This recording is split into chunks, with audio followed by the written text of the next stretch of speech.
안녕하세요. 간단맨입니다. 오늘은 우리 집 벽 못박기 간단 팁을 알려드리고자 합니다. 많은 분들이 집에 있는 벽에 시계나 액자를 걸고 싶어 하십니다.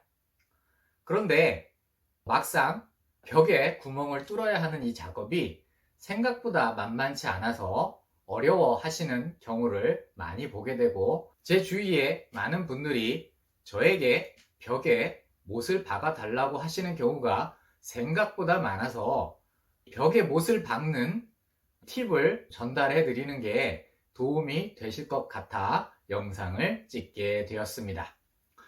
우선 집에 있는 벽에 못을 박기 위해서는 벽의 종류를 좀 아셔야 합니다. 우리 집 벽이 어떤 재질로 구성되어 있는가를 아셔야 벽에 제대로 구멍을 뚫을 수가 있고 못을 박을 수가 있습니다. 어렵지 않습니다. 간단맨이기 때문에 간단하게 정리해 드리겠습니다. 우선 집의 벽의 종류는 크게 세 가지로 나누어 볼 수가 있습니다. 첫 번째는 콘크리트, 대리석, 타일 등과 같이 돌 종류로, 즉 딱딱한 돌 종류로 묶어볼 수 있습니다. 이게 첫 번째 종류입니다. 두 번째 종류로는 나무 재질입니다.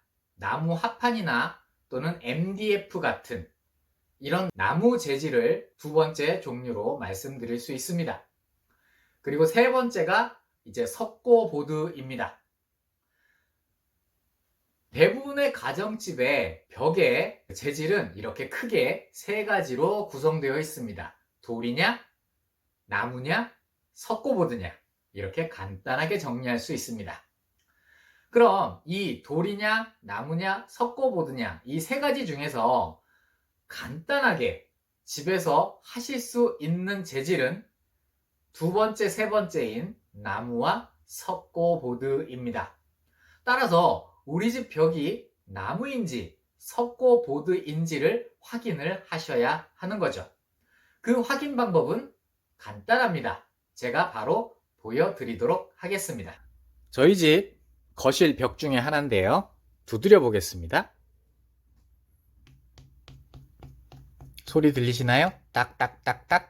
네, 이 소리가 콘크리트 소리입니다.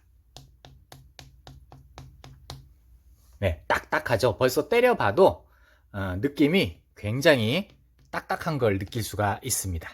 제 영상의 배경이 되는 그 벽입니다. 두드려 보겠습니다. 소리 들리시죠? 통통통통통. 이런 벽이 석고보드나 나무입니다. 아마 가정의 대부분 90% 이상은 석고보드일 가능성입니다. 따라서 이런 벽은 얼마든지 여러분 스스로 액자나 시계 같은 걸 충분히 거실 수가 있는 벽이지요. 자, 보셨듯이 두드려 보면 우리 집 벽이 딱딱한 콘크리트인지 아니면 나무인지 석고보드인지 이렇게 확인이 가능합니다. 사실 나무냐 석고보드냐는 두드려 보는 것만으로는 알 수가 없습니다. 하지만 못을 박는다 라는 관점에서는 석고보드나 나무나 난이도가 거의 비슷합니다. 그래서 구분을 두지 않아요. 두드려 봐서 통통통 소리가 나면 그거는 내가 작업을 할 수 있는 재질이라는 것입니다. 자, 그럼 그 첫 번째 종류인 콘크리트, 대리석, 그 다음에 타일은 왜 안 되느냐? 이 세 종류는 작업이 정말 까다롭습니다. 일단 공구부터가 전문적인 해머드릴이나 타일용 비트나 아무튼 이런 것들이 필요해요. 그리고 이런 것들이 생각보다 비쌉니다. 그리고 가정에서 이걸 굳이 사실 이유가 없으세요. 비용도 비싼데 구멍 한 번 뚫겠다고 15만원에서 20만원을 지출할 수는 없지 않겠습니까? 차라리 기사를 불러서 구멍을 뚫는 게 훨씬 저렴합니다. 따라서 집의 벽이 콘크리트이거나 대리석이거나 타일일 때는 전문 기사를 부르세요. 그게 훨씬 저렴하고 깔끔합니다. 그래도 나는 콘크리트나 대리석이나 타일에 작업을 한번 해보고 싶다. 기필코 구멍을 뚫어야겠다. 나는 콘크리트나 대리석에 반드시 액자를 걸어야겠다. 시계를 걸어야겠다. 하시는 분들을 위해서 다음 영상에서 콘크리트나 대리석 그리고 타일에 작업하는 방법을 말씀드리도록 하겠습니다. 이건 절대 간단 팁이 아닙니다. 간단하지 않은 팁을 다음 영상에서 전달해 드리도록 하겠습니다. 오늘 영상에서는 나무나 석고보드일 때 못을 박는 방법을 알려드리겠습니다. 자, 제가 지금 석고보드 한 장을 잘라서 가져왔습니다. 두드려보면 통통통 소리가 나죠. 우리 집 벽을 두드렸는데 이런 통통통 소리가 난다. 석고보드나 나무 둘 중에 하나의 가능성이 100%입니다. 그럼 석고보드나 나무일 때 통통통 소리가 났을 때는 간단하게 요런 나사못을 이용해서 박으면 됩니다. 박는 것도 이런 전동 드라이버를 이용하거나 아니면 손 드라이버를 이용하시면 됩니다. 저는 가능하면 손 드라이버를 추천을 드려요. 왜냐하면 전동 드라이버가 집에 없을 수도 있지 않습니까? 그래서 전동 드라이버가 없을 수도 있고 또 이 전동 드라이버를 잘못 다루면 특히 석고보드 같은 경우는 전동 드라이버를 제대로 다루지 못하면 이 석고보드가 깨질 수도 있어요. 너무 강한 힘으로 드릴을 돌려버리면 나사못이 이 석고보드를 파고 들어가 버리게 됩니다. 그래서 힘 조절을 잘 하지 못하게 되면 오히려 이 석고보드가 망가지는 경우가 생기세요. 그래서 안전하게 손 드라이버를 이용합니다. 손 드라이버를 이용해서 원하는 위치에 딱 자리를 잡고 그냥 돌려서 꽂아줍니다. 자, 근데 이때 석고보드와 나무의 차이가 생깁니다. 어떤 차이냐? 석고보드는 그냥 힘줘서 꾹 누르면 잘 들어갑니다. 쉽게 들어가요. 별로 힘주지 않아도 쑥쑥쑥 이렇게 잘 들어갑니다. 벌써 다 들어갔습니다. 이제 이 정도면 시계 걸만 하지요.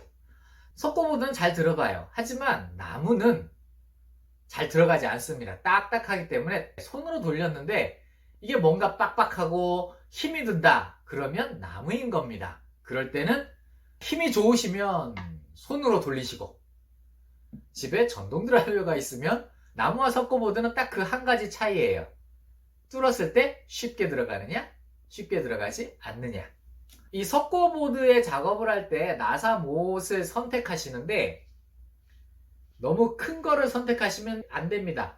지금 여기 화면에 보시듯이 대부분의 가정집의 석고보드가 이렇게 한 장으로 구성이 되어 있어요. 그리고 조금 더 신경을 쓰면 두 장을 겹쳐서 시공을 하는데 대부분이 한 장입니다. 그렇기 때문에 여기 보시면 지금 보이시죠? 충분히 나사못이 석고보드를 뚫고 들어가서 여유가 있습니다. 지금 이 나사못이 약 2cm 정도 됩니다. 20mm 정도 돼요. 따라서 집에 시계나 그런 액자를 걸기 위해서는 이 정도 길이의 나사못이면 충분합니다. 다시 한번 보여드리면 못을 드라이버에 꽂으시고 한번 꾹 석고보드는 눌러주면 됩니다. 누른 다음에 그대로 이렇게 돌려주면 됩니다. 그래서 필요한 깊이만큼 들어갔을 때 이제 멈추시면 되는 거죠. 네, 석고보드에 고정하는 방법이었습니다. 자, 그런데 이 석고보드는 단점이 하나 있어요. 뭐냐면 이 밀도 자체가 단단하지 않기 때문에 한번 걸어두고 계속 사용하면 괜찮지만 이걸 걸었다 뺐다 하게 되면 이 못이 움직이게 됩니다. 지금 영상으로 보이실지는 모르겠지만 이 못이 움직여서 나중에 흔들 거리다가 결국에는 이렇게 흔들거리다가 떨어지게 됩니다. 따라서 석고보드에 고정을 하셨다면 가능하면 움직이지 않는 것을 추천드려요. 그래서 한 번 딱 걸어놨으면 그냥 그 자리에 계속 이렇게 걸어 두시는 걸 추천드리겠습니다. 자, 우리 집 벽에 못을 박는 건 간단합니다. 벽의 재질을 판단하고 돌이냐, 나무냐, 석고보드냐 이것을 판단하고 돌일 경우에는 웬만하면 박지 마시고요. 그리고 정 박길 원하시면 제가 다음 영상에 알려드리겠습니다. 그리고 나무나 석고보드면 이런 나사못을 이용해서 손드라이버나 전동 드라이버를 이용해서 작업을 하시면 되겠습니다. 그럼 이제 여러분도 여러분 집에 굳이 다른 사람의 도움을 요청하지 않고 여러분 집에 시계나 액자를 거실 수 있으실 겁니다. 도움이 되셨길 바라며 이상 간단 매니였습니다.